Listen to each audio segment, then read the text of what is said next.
우리가 살아가는 신앙의 삶에서 가장 중요한 것은 하나님과의 관계입니다. 여기서 하나님과의 관계는 여러 가지로 이야기할 수 있지만 오늘 말씀 속에서는 하나님과 맺은 언약을 의미합니다. 우리는 하나님의 약속 안에 거하는 자입니다. 하나님의 약속은 하나님의 살아있는 말씀 안에 모두 명시되어 있습니다. 하나님은 우리에게 약속하시는 분이시고 그 약속을 반드시 지키시는 분이십니다. 그리고 우리도 하나님과의 약속을 지켜나가야 합니다. 하나님이 우리에게 말씀하셨으니 우리는 하나님께 순종하면서 살아야 하는 것입니다. 하나님과 관계를 맺었다는 것은 하나님과 언약했다는 것입니다. 오늘 말씀에서 하나님은 남유다를 향해 그들이 심판받는 이유는 하나님이 아닌 엉뚱한 것과 언약을 맺었기 때문이라고 말씀하십니다. 다시 말해 하나님과의 관계가 완전히 깨졌다는 것입니다. 15절 말씀입니다. 너희가 말하기를 우리는 사망과 언약하였고 수월과 맹약하였은즉 넘치는 재앙이 밀려올지라도 우리에게 미치지 못하리니 우리는 거짓을 우리의 피난처로 삼았고 허위 아래 우리를 숨겼음이라 하는도다. 아멘. 남유다는 오만하여 감히 이렇게 이야기를 합니다. 자신들은 죽음과 언약했다는 것입니다. 그래서 아무리 넘치는 재앙이 올지라도 자신들을 해칠 수 없을 것이라 자신합니다. 그들은 거짓을 피난처로 삼았고 허위 아래 자신을 숨겼습니다. 본래 남유다는 하나님과 언약을 맺은 하나님의 백성이 아닙니까? 그런데 하나님과의 맺은 언약을 헌시짝처럼 버려버리고 죽음과 거짓과 언약을 맺었습니다. 그러니 이 맹약이 자신들을 심판하시는 하나님으로부터 자신들을 보호해 줄 것이라 착각하고 있습니다. 이 시대에도 엉뚱한 것과 언약을 맺은 사람들이 많습니다. 어떤 이들은 돈과 언약을 맺습니다. 돈을 위해서라면 무엇이든지 할 각오를 하며 사는 사람들입니다.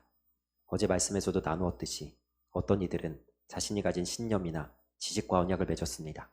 자기가 알고 있는 대로만 살아가면 별 문제 없을 거라 여기며 살아갑니다. 어떤 이들은 자기 자신이 세워놓은 목표와 언약을 맺었습니다. 내가 꾸는 꿈, 내가 바라는 이상, 내가 이루고자 하는 그 어떤 것을 위해서는 수단과 방법을 가리지 않습니다. 이렇게 삐뚤어진 언약 속에서 살아가는 사람들을 향해 하나님은 한도를 시온에 두어 기초로 삼고 그들을 시험하며 정확히 판단하십니다. 16절과 17절 말씀입니다. 그러므로 주 여호와께서 이같이 이르시되 보라 내가 한도를 시온에 두어 기초를 삼았노니 곧 시험한 돌이요 귀하고 견고한 기초돌이라. 그것을 믿는 이는 다급하게 되지 아니하리로다.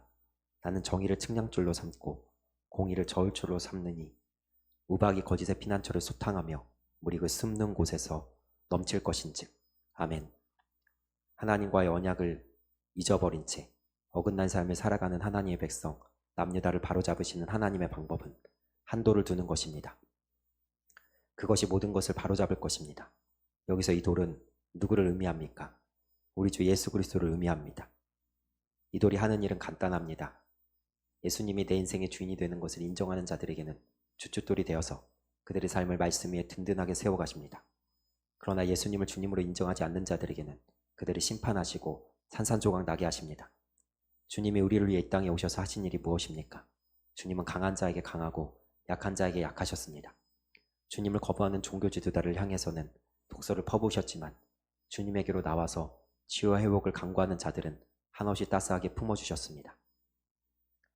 누가복음 20장 17절과 18절 말씀입니다.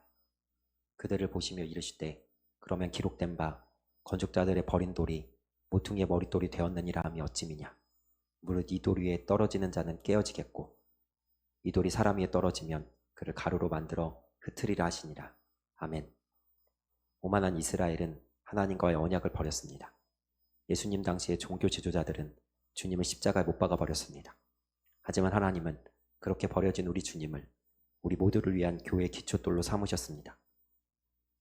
주님을 믿는 자들에게는 주님이 든든한 버편님 목이 되어주시는 것입니다.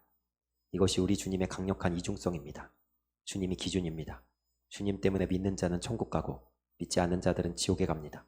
주님 때문에 누군가는 구원받고 누군가는 심판받는 것입니다. 어느 편에 서 계십니까?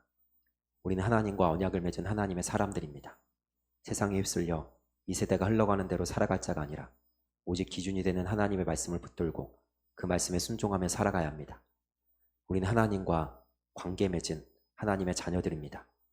세상이 뭐라 하든 사람들이 어떻게 하든 우리는 오직 우리 주님을 따라 이 믿음의 길을 걸어나가야 하는 것입니다. 나의 정체성을 분명히 하십시오. 나의 왕이 되신 하나님의 선하시고 기뻐하신 뜻이 무엇인지 확실히 알고 이 세대를 본받지 아니하고 그 뜻에 따라 담대하게 믿음의 삶을 살아가는 우리 모두가 되기를 주님의 이름으로 축원하며 축복합니다. 오늘 하루도 승리하세요.